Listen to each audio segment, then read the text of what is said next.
Inabo, soyez les bienvenus à la chaîne YouTube École de Sagesse. Je m'appelle Djinou, je suis originaire du Cameroun. Je porte un prénom camerounais qui signifie sagesse. Dans le cadre de la réhabilitation de la culture africaine, je présente sur ce plateau uniquement des événements ou des fêtes importants pour le peuple noir. À l'occasion de la commémoration de la journée du 25 mai, qui est la journée de la libération de l'Afrique colonisée, je vais vous présenter une très grande civilisation africaine de l'époque précoloniale. Le 25 mai a été fixé en 1963 par les pères du panafricanisme.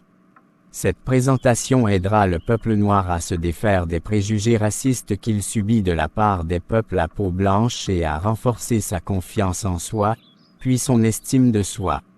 La première partie de la commémoration de la journée du 25 mai est portée sur l'Empire du Mali. Situation géographique de l'Empire du Mali. C'était un État africain qui avait existé entre les XIIIe et XIVe siècles et était situé en Afrique de l'Ouest.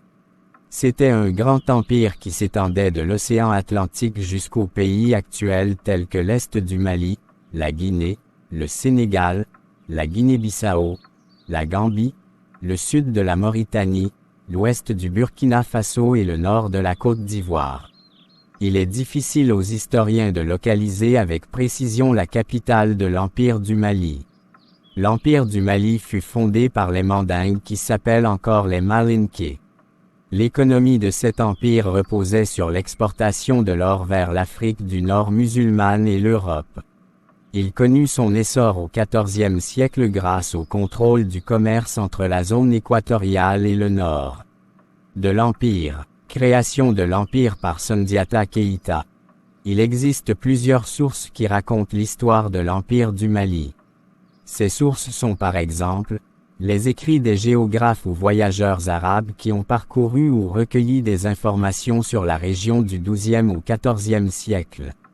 Les légendes locales maliennes ou les chroniques rédigées par les lettrés installés dans la boucle du Niger au XVIe siècle. Sundiata Keïta est le fondateur de l'Empire du Mali. Lorsqu'il fut proclamé monarque suprême, on lui donna des titres honorifiques comme par exemple Mari Diata qui signifie prince lion. L'empire s'appelait le Mandan, car Sundiata était mandingue. Selon les sources qui racontent l'histoire de l'Empire du Mali, Sundiata Keïta serait le fils de Naré Magane Konaté qui est le roi du Kiri. Il est le fils de la seconde épouse de son père. Il naquit en 1190 avec un handicap physique au niveau des jambes. C'est à l'âge de 7 ans qu'il commença à marcher. Son père mourut en 1218. Malheureusement cet événement était doublement tragique pour lui, car lui, sa mère et ses sœurs étaient maltraités par le frère aîné qui était devenu roi. C'est à cause de ces persécutions qu'il s'était exilé. Un adversaire de l'Empire du Mali semait la terreur dans la région et avait conquis certains royaumes. C'était Soumaoro Kanté, roi de Sosso. Les Mandingues avaient imploré le secours de Sundiata Keïta pour contrecarrer le roi Soumaoro Kanté. Sundiata avait su unir les tribus mandingues vers 1230. Il mena la guerre contre le royaume du Sosso à partir des années 1230. Grâce à la puissante alliance qu'il forma avec d'autres chefs mécontents et fatigués de la dure domination de Soumaoro Kanté. Il vainquit les Sosso dans une bataille décisive à Kurina en 1235. Depuis cet événement le peuple mandingue le proclama Mansa, ce qui veut dire roi des rois. C'est à la suite de cette victoire que Sundiata Keïta fonda l'Empire du Mali. En 1240 Sundiata avait conquis l'Empire du Ghana. Il détruisit sa capitale. Par cette victoire, il s'empara des richesses des gisements d'or du Bambouk. Bambouk était situé entre le Sénégal et le Mali. L'organisation politique de l'Empire du Mali. L'Empire du Mali était composé de différents royaumes, dirigés par le Mansa qui est l'empereur.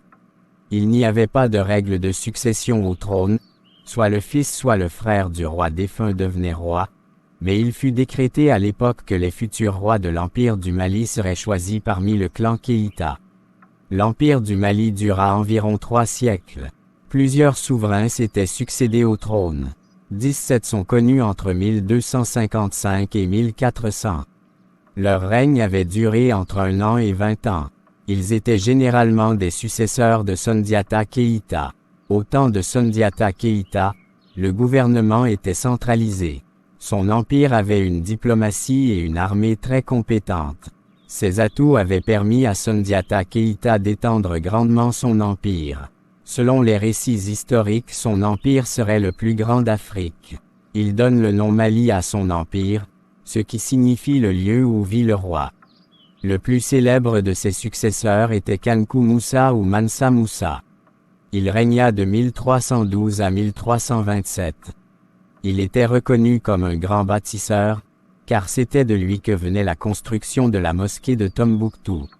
À son époque, il attira beaucoup de savants arabes sur les rives du Niger.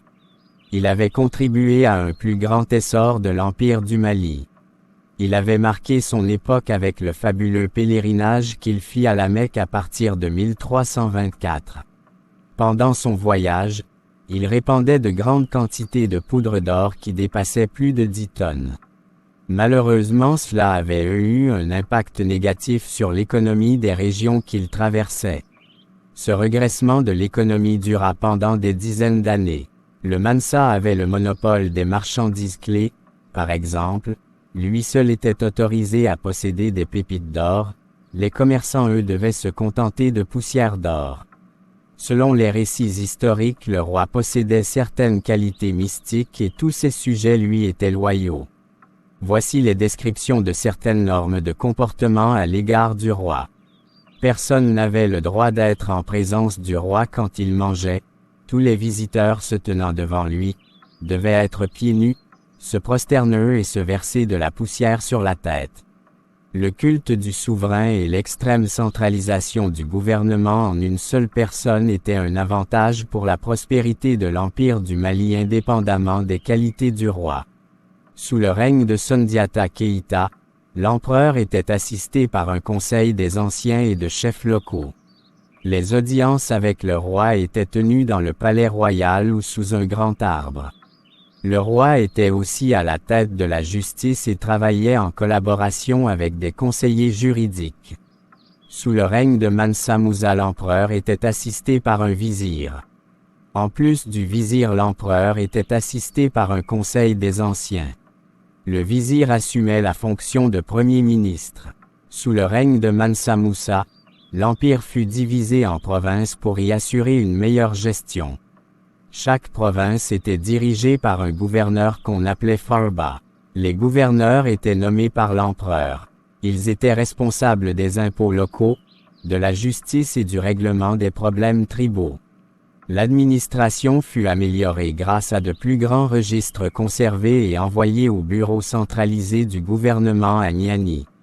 Avec plus d'hommages de la part des chefs conquis, plus de routes commerciales sous le contrôle du Mali et encore plus de ressources naturelles à exploiter, Mansa Moussa et l'élite malienne devinrent immensément riches.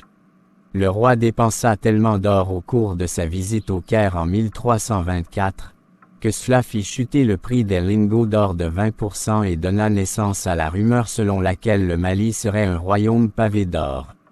Un cartographe espagnol s'inspira vers 1375 de ces événements pour dessiner la première carte européenne de l'Afrique de l'Ouest. Sur cette carte était dessiné Mansa Moussa portant une couronne en or et ayant en main un énorme morceau d'or.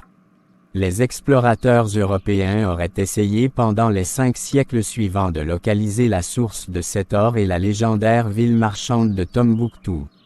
De nombreux chefs locaux étaient autorisés à gouverner leur propre peuple, mais avec l'aide d'un gouverneur nommé par les Maliens pour les seconder, souvent appuyé par une garnison. Il y avait des ministres aussi dans le royaume. Ils étaient présents dans l'administration.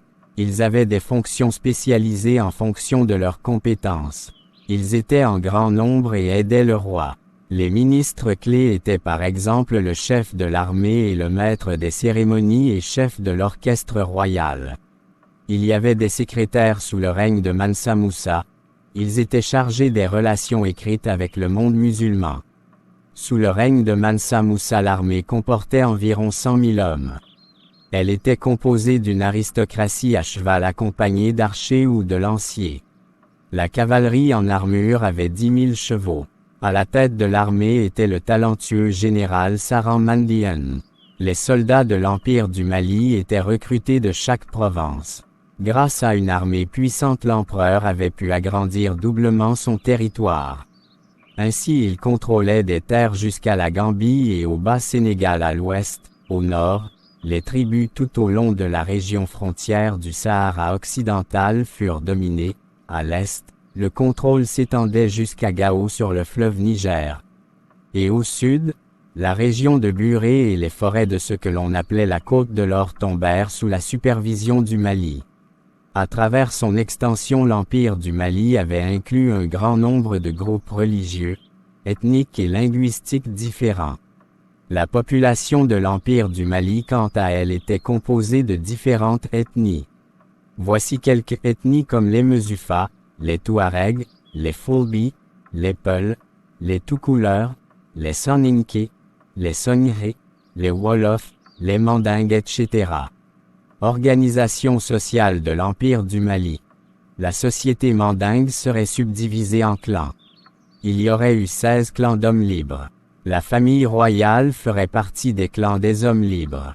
Il existerait aussi d'autres clans comme par exemple 4 clans de griots, 5 clans d'artisans et 5 clans de marabouts. Selon la tradition mandingue, Sundiata Keïta serait l'auteur de l'organisation de la société en clans. Un but principal de l'empereur Sundiata serait le règne de l'harmonie entre tous ces clans. Ainsi, il instaura la parenté de plaisanterie qui serait un système d'assistance amicale entre ces clans. C'est à cette époque que la charte du Mandan ou charte de Kurukan-Fuga vit le jour. Cette charte met l'accent sur le refus de l'esclavage, l'égalité entre les hommes, le refus de la guerre, etc. L'économie de l'Empire du Mali. Les revenus des dirigeants maliens reposaient sur ces 3 choses: impôts sur le commerce, les marchandises étaient achetées et vendues à des prix beaucoup plus élevés, puis la possession de leurs propres ressources naturelles. Les royaumes qui avaient été vaincus par l'Empire du Mali payaient un tribut. L'Empire du Mali prospéra et se développa au cours du siècle suivant pour devenir l'un des empires les plus riches d'Afrique, dont la richesse étonnerait à la fois l'Europe et l'Arabie. Tombouctou fut fondé vers 1100 par les nomades Touaregs. C'était un port commercial semi-indépendant qui avait le double avantage d'être sur le coude du fleuve Niger et au point de départ des caravanes transsahariennes. La ville fut monopolisée puis prise par les rois maliens qui en firent l'un des centres commerciaux les plus importants et les plus cosmopolites d'Afrique. Des marchandises précieuses transitaient à Tombouctou. C'étaient des biens aussi précieux que l'ivoire, les textiles, les chevaux pour l'armée, la verrerie, les armes, le sucre, les noix de kola, les céréales, les épices, les perles de pierre, les produits artisanaux, etc. Le commerce se faisait soit par le troc, soit par échange avec des lingots de cuivre ou d'or, ou avec des quantités fixées de sel, ou d'ivoire, ou même avec des coquilles de cori. L'économie de l'Empire du Mali reposait sur l'exploitation des riches gisements d'or du Bambouk. Ces gisements appartenaient à l'Empire du Ghana. Le commerce extérieur de l'Empire du Mali se faisait avec l'Afrique du Nord à travers le Sahara. Seul le roi contrôlait les pépites d'or. Les villes de Tombouctou, Djenné étaient des villes commerçantes prospères. L'Empire du Mali devenait puissant et prospère grâce à son contrôle des échanges commerciaux avec la zone équatoriale et le Nord. Le commerce intérieur de l'Empire du Mali se faisait par échange de produits d'élevage, de pêche et agricoles tels que le riz africain rouge, le millet, les légumineux, les tubercules et les racines, les oléagineux, les plantes à fibres et les fruits. Les spiritualités dans l'Empire du Mali. Sous le règne de Sundiata Keïta, l'islam existait déjà. Selon les récits des voyageurs et chroniqueurs musulmans, Sundiata Keïta serait converti à l'islam pendant que la tradition orale malienne affirme que l'empereur malien n'ait jamais abandonné les croyances traditionnelles maliennes, malgré la présence de l'islam dans le royaume. Sous le règne de Mansa Moussa, l'islam se répandit rapidement en Afrique de l'Ouest. Les religions existantes dans l'Empire du Mali étaient l'islam et l'animisme. Les activités commerciales de l'Empire du Mali attirèrent les marchands musulmans. Ces derniers convertirent les dirigeants maliens à l'islam qui, à leur tour, répandirent l'islam grâce à des centres d'apprentissage aussi réputés que Tombouctou. La noblesse mandingue avait adopté l'islam tandis que l'animisme était dominant parmi les paysans. L'empereur fit un pèlerinage à la Mecque et ramena chez lui des architectes, des savants, et des livres musulmans. Des mosquées, des écoles coraniques, de grandes bibliothèques et des universités furent construites et reçurent rapidement une réputation internationale. Dans les écoles et universités, on enseignait l'islam, l'histoire, la géographie, l'astronomie, la médecine, etc. Ces bibliothèques avaient des dizaines de milliers de livres et de manuscrits qui existent encore de nos jours. Depuis cette époque où la conversion s'était répandue en Afrique de l'Ouest, l'islam n'était plus considéré comme une religion étrangère, mais comme une religion noire africaine. La propagation de l'islam n'a pas empêché que la spiritualité animiste soit toujours pratiquée. L'islam implanté au Mali a des pratiques différentes de celles du monde arabe, car l'élite malienne de cette époque n'avait pas abandonné totalement leur spiritualité traditionnelle. L'art et la culture malien. La culture des Mandingues était basée sur une riche tradition orale de légendes et histoires communautaires racontées par des griots. Les griots étaient des conteurs, qui racontaient à la population des histoires transmises de génération en génération. Ils racontaient ces histoires en chantant ou en jouant de la musique. Les griots chantaient aussi l'éloge de la noblesse, des personnes bienfaisantes, des héros, des chasseurs de renom, etc. La musique était jouée lors des festivités. L'art malien était plus basé sur la poterie et les sculptures. Les sculptures étaient faites de poterie massive et mesuraient généralement jusqu'à 50 cm de haut. Les sculptures sont renforcées à l'intérieur avec des tiges en fer. Les sculptures étaient faites en bois, en laiton et en pierre aussi. Les sculptures étaient utilisées pour des raisons rituelles ou funéraires. La décoration était peinte ou faite par deux pièces. La décoration était peinte, ou faite par deux pièces. On y trouvait des figures humaines. Des sculptures étaient aussi utilisées comme des objets décoratifs. L'architecture. Quelques bâtiments de l'Empire du Mali existent encore de nos jours et ont une réputation internationale, comme par exemple la mosquée de Sankoré à Tombouctou, les immenses mosquées de Mopti et Djenné. Ce sont des héritages culturels et des témoignages de la riche histoire précoloniale de l'Afrique. La plupart des bâtiments sont construits en terre battue ou cuite, car les pierres y manquaient. Pour stabiliser les constructions, les architectes maliens ont pu construire des mosquées imposantes ayant plusieurs étages avec des tours, ayant d'immenses portes en bois et des minarets à étages. En plus des mosquées, il y avait d'autres grands bâtiments comme des entrepôts où les marchandises étaient stockées avant leur vente. On les appelle fondacs. Il y avait dans ces entrepôts jusqu'à 40 appartements pour les commerçants. Toutefois, il y avait très peu de maisons en pierre qui appartenaient à l'élite malienne.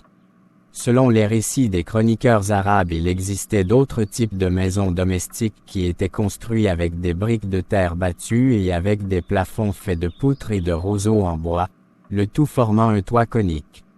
Le plancher était fabriqué en utilisant de la terre mélangée avec du sable. Le déclin de l'Empire du Mali s'amorça au XVe siècle. La mort du roi Mansa Souleymane en 1360 avait engendré des querelles de succession et à des guerres civiles. C'étaient des frères et des oncles qui s'affrontaient entre eux pour le trône. Ces guerres civiles étaient l'une des principales causes de l'affaiblissement de l'Empire sur plusieurs plans. Cela avait été une bonne opportunité pour des peuples voisins pour attaquer l'Empire du Mali. Les assaillants environnants étaient les Mossi, les Touaregs, les Peuls et les Songhré. Il eut de nouvelles routes commerciales, ce qui avait permis à plusieurs royaumes rivaux de se développer en Afrique de l'Ouest. Le Songhai en fut un exemple. Les navires européens, surtout ceux des Portugais, naviguaient le plus souvent le long de la côte ouest de l'Afrique pour effectuer les échanges commerciaux. L'Empire du Mali avait perdu la Gambie et cela avait perturbé le commerce avec les Portugais. L'Empire chérifien marocain avait conquis une partie des terres de l'Empire du Mali au milieu du XVIIe siècle. Il ne restait du Grand Empire du Mali qu'un groupe de chefferies sur lequel le roi dominait. Voici quelques citations positives sur l'Empire du Mali. Première citation. Les actes d'injustice sont rares chez eux, de tous les peuples c'est celui qui est le moins porté à en commettre, et le sultan ne pardonne jamais à ceux quiconque s'en rend coupable. Dans toute l'étendue du pays il règne une sécurité parfaite, on peut y demeurer et voyager sans craindre le vol ou la rapine. Deuxième citation. La salle d'audience a 3 fenêtres en bois recouvertes de plaques d'argent, et au-dessous, 3 autres recouvertes de plaques d'or. Les écuyers arrivent avec des armes magnifiques, carquois d'or et d'argent, sabres ornés d'or ainsi que leurs fourreaux, lances d'or et d'argent, massues de cristal. Troisième citation. En 1324 après le pèlerinage de son empereur à la Mecque, le Mali était devenu une terre quasi mythique pour l'Europe et l'Afrique du Nord. On connaissait la richesse de cet empire flamboyant, on avait entendu parler de son centre culturel à Tombouctou où on enseignait le droit, la philosophie, l'astronomie et la théologie. Mais les historiens découvrent une civilisation encore plus fascinante qu'on ne le croyait. Quatrième citation. Outre l'organisation du commerce et l'intense activité artistique, ce qui frappait le visiteur étranger, c'était la paix et la sécurité qui régnaient dans tout l'Empire.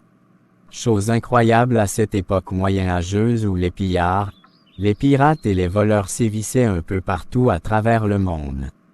Pendant que l'esclavage était en pleine expansion, le grand Sundiata organisa des brigades contre l'esclavage. Réflexion sur les comportements des mandingues. Comportement positif. L'empereur était soucieux du bien-être de son peuple, soucieux de l'autonomie du royaume face aux autres peuples. Il était audacieux, dynamique, stratégique, intelligent, sage, tolérant envers les religions importées. Il avait créé pour le peuple des centres d'apprentissage intellectuel. Il avait du respect pour la spiritualité traditionnelle, malgré la présence de l'islam. Il avait travaillé dur pour atteindre un haut développement de l'Empire. Quant au peuple, il était soucieux du bien-être de la société, il aspirait à la paix et à la sécurité de tout le peuple. Il était créatif, intelligent, sage, allié avec l'empereur. Il avait le respect pour son prochain. Voici quelques comportements négatifs. L'empereur gaspilla de l'or au Caire et durant son voyage au pèlerinage à la Mecque. Il n'avait pas instauré de règlement précis concernant la succession au trône. Les successeurs du roi avaient provoqué des guerres civiles dans le royaume et le déclin de l'Empire du Mali. Le peuple quant à lui n'a pas gardé l'unité du royaume après les guerres civiles. Il n'a pas essayé de rebâtir le royaume après son déclin. Peuple noir, méditez beaucoup sur cette présentation et qu'elle vous serve de miroir pour retrouver votre vraie identité qui fut salie pendant des siècles par des peuples mal intentionnés. Votre histoire n'a pas commencé au temps de la colonisation. De plus, les colons n'avaient pas découvert le continent africain pendant la période coloniale, mais bien avant cela, comme le démontrent les récits sur l'Empire du Mali. À cette époque, la haute civilisation malienne était connue de l'Arabie et de l'Europe. Veuillez partager cette vidéo au maximum à vos contacts pour l'instruction de plusieurs. Akun Manu, au revoir.